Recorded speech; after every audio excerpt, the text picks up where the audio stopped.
നമസ്കാരം. നമ്മൾ ഇന്ന് സംസാരിക്കാൻ പോകുന്നത് ഫുഡ് പാക്കറ്റുകളിലെ പ്രിസർവേറ്റീവുകളെക്കുറിച്ചാണ്. ആ പേരുകളും കോഡുകളും ഒക്കെ കാണുമ്പോഴുള്ള ഒരു കൺഫ്യൂഷൻ ഇല്ലേ, അത് നമുക്ക് മാറ്റിയെടുക്കാം. നിങ്ങളൊന്ന് ആലോചിച്ചു നോക്കിക്കേ. സൂപ്പർമാർക്കറ്റിൽ പോയിട്ട് ഒരു ബിസ്ക്കറ്റോ ജ്യൂസോ എടുക്കുമ്പോൾ അതിന്റെ പുറകിലൊരു വലിയ ലിസ്റ്റ് കാണില്ലേ? E211, sodium ബെൻസോവേറ്റ്. ഇതൊക്കെ കാണുമ്പോൾ ഏതാ നല്ലത് ഏതാ മോശമെന്നറിയാതെ നമ്മൾ ആകെ കൺഫ്യൂഷൻ ആവാറില്ലേ? ആ ഒരു പ്രശ്നത്തിനാണ് നമ്മൾ ഇന്നൊരു പരിഹാരം കാണാൻ പോകുന്നത്. അതെ, കറക്റ്റാണ്. വെറും 5 മിനിറ്റ് മതി.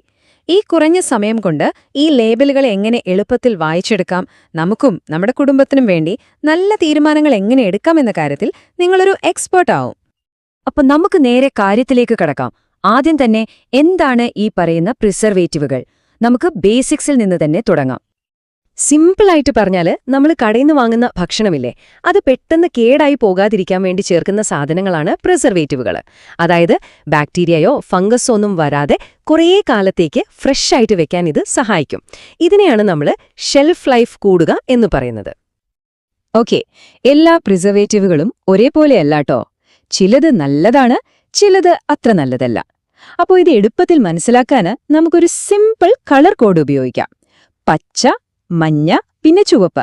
ഒരു ട്രാഫിക് ലൈറ്റ് പോലെ. ഓർത്തുവയ്ക്കാൻ ഭയങ്കര എളുപ്പമാണ്. ആദ്യം തന്നെ നമ്മുടെ ഗ്രീൻ ലിസ്റ്റ് നോക്കാം. ഇത് നമുക്കെല്ലാവർക്കും അറിയാവുന്ന, നമ്മുടെയൊക്കെ വീടുകളിൽ പണ്ട് മുതലേ ഉപയോഗിക്കുന്ന നാച്ചുറൽ സാധനങ്ങളാണ്.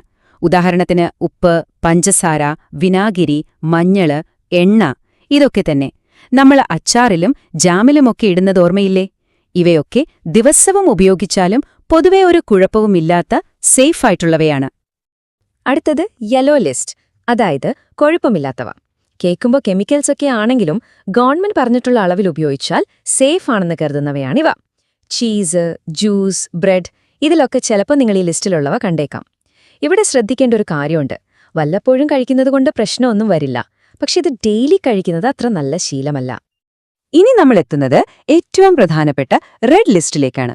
ഇത് നമ്മൾ തീർച്ചയായും ശ്രദ്ധിക്കേണ്ടവയാണ്. കാരണം ഈ ലിസ്റ്റിലുള്ള പ്രിസർവേറ്റീവുകൾക്ക് പലതരം ആരോഗ്യ പ്രശ്നങ്ങളുമായി ബന്ധമുണ്ട്. കുട്ടികളിലെ ഹൈപ്പർ ആക്ടിവിറ്റി, ആസ്തമ, അലർജി, എന്തിനു പറയുന്നു, സ്ഥിരമായി ഉപയോഗിച്ചാൽ ക്യാൻസർ സാധ്യത വരെ ഉണ്ടെന്ന് പഠനങ്ങൾ പറയുന്നുണ്ട്.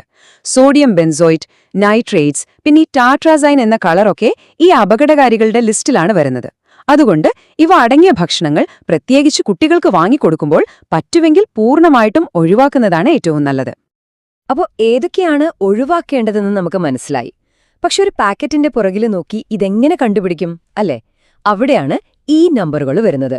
ഒരുതരം സീക്രട്ട് കോഡ് പോലെ. പക്ഷെ പേടിക്കണ്ട, ഇത് മനസ്സിലാക്കാൻ വളരെ എളുപ്പമാണ്. ഇതൊന്ന് ശ്രദ്ധിച്ചാൽ മതി. ഈ നമ്പറുകൾ തുടങ്ങുന്നത് E100 റേഞ്ചിലാണെങ്കിൽ അത് കളറുകളാണ്. അത് മിക്കവാറും ഒഴിവാക്കുന്നതാണ് നല്ലത്. E200 സീരീസാണ് പ്രിസർവേറ്റീവുകൾ. നമ്മൾ നേരത്തെ കണ്ട റെഡ്, യെല്ലോ ലിസ്റ്റിലുള്ളവർ ഇതിലാണ് വരുന്നത്. അതുകൊണ്ട് അതൊന്ന് ശ്രദ്ധിക്കണം. E300 series anti ഓക്സിഡന്റുകളാണ്. അത് പൊതുവെ ഓക്കെയാണ്. പിന്നെ E600 സീരീസ്, അത് ഫ്ലേവർ കൂട്ടാനുള്ളതാണ്. അതും ഒഴിവാക്കുന്നത് തന്നെയാണ് ബുദ്ധി. ശരി, ഈ പ്രിസർവേറ്റീവുകൾ എല്ലാവരെയും ഒരുപോലെ അല്ല ബാധിക്കുന്നത്. ചില ആളുകൾ അല്ലെങ്കിൽ ചില പ്രത്യേക സാഹചര്യങ്ങളിൽ നമ്മൾ കുറച്ചുകൂടി കെയർഫുൾ ആയിരിക്കണം. ആർക്കൊക്കെയാണ് കൂടുതൽ ശ്രദ്ധ വേണ്ടതെന്ന് നോക്കാം. നോക്കൂ, കുട്ടികളിലാണ് ഇതിന്റെ ഇഫക്റ്റ് കൂടുതൽ കാണുന്നത്. ചില പ്രിസർവേറ്റീവുകൾ കുട്ടികളിൽ ഹൈപ്പർ ആക്ടിവിറ്റിക്കും ശ്രദ്ധയില്ലായ്മയ്ക്കും വരെ കാരണമാകാം. ഇനി മുതിർന്നവരുടെ കാര്യം എടുത്താലോ? ചിലർക്ക് മൈഗ്രെയിൻ, ദഹനപ്രശ്നങ്ങൾ, എന്തിന് ഹോർമോൺ ബാലൻസിനെ വരെ ഇത് ബാധിച്ചേക്കാം. അതുകൊണ്ട് നമ്മുടെ ശരീരം തരുന്ന സിഗ്നലുകൾ നമ്മൾ ശ്രദ്ധിക്കണം. അപ്പോ എപ്പോഴൊക്കെയാണ് നമ്മൾ എക്സ്ട്രാ കെയർഫുൾ ആകേണ്ടത്? 1. കുട്ടികൾക്ക് വേണ്ടി ദിവസവും വാങ്ങുന്ന ബിസ്ക്കറ്റോ ജ്യൂസോ പോലുള്ള സാധനങ്ങളിൽ ലേബൽ നോക്കിയേ വാങ്ങാവൂ. 2. ഗർഭിണികളാണെങ്കിൽ, പിന്നെ ആസ്തമയോ മറ്റ് അലർജികളോ ഉള്ളവരാണെങ്കിൽ തീർച്ചയായും ശ്രദ്ധിക്കണം. ദിവസവും പാക്കറ്റ് ഫുഡ് കഴിക്കുന്നൊരു ശീലം നിങ്ങൾക്കുണ്ടെങ്കിൽ അതും ശ്രദ്ധിക്കേണ്ട കാര്യമാണ്. ഇതൊക്കെ കേട്ട് ആരും പേടിക്കേണ്ട. ഇതൊക്കെ മാനേജ് ചെയ്യാൻ നമ്മളെ സഹായിക്കുന്ന 5 സിമ്പിൾ റൂൾസ് ഉണ്ട്. നിങ്ങളുടെ സ്മാർട്ട് ഫുഡ് റൂൾസ്. അടുത്ത തവണ ഷോപ്പിങ്ങിന് പോകുമ്പോൾ ഇത് ഉറപ്പായും നിങ്ങൾക്ക് ഉപകാരപ്പെടും. ഒന്നാമത്തെ കാര്യം, എപ്പോഴും വീട്ടിലുണ്ടാക്കുന്ന ഭക്ഷണത്തിന് പ്രയോറിറ്റി കൊടുക്കുക. രണ്ടാമത്തേത്, പാക്ക് ചെയ്ത ജ്യൂസ് കാണുമ്പോൾ അതിനു പകരം ഒരു ഫ്രഷ് ജ്യൂസ് തിരഞ്ഞെടുക്കുക. ഇനി ഷോപ്പിങ്ങിനുള്ള ഒരു സൂത്രപ്പണി, ഇൻഗ്രീഡിയന്റ് ലിസ്റ്റ് എത്ര ചെറുതാണോ ആ ഫുഡ് അത്രയും ബെറ്ററാണ്. പിന്നെ നോ ആഡഡ് പ്രിസർവേറ്റീവ്സ് എന്ന ലേബൽ കാണുകയാണെങ്കിൽ അതിനൊരു പ്രത്യേക പരിഗണന കൊടുക്കാം.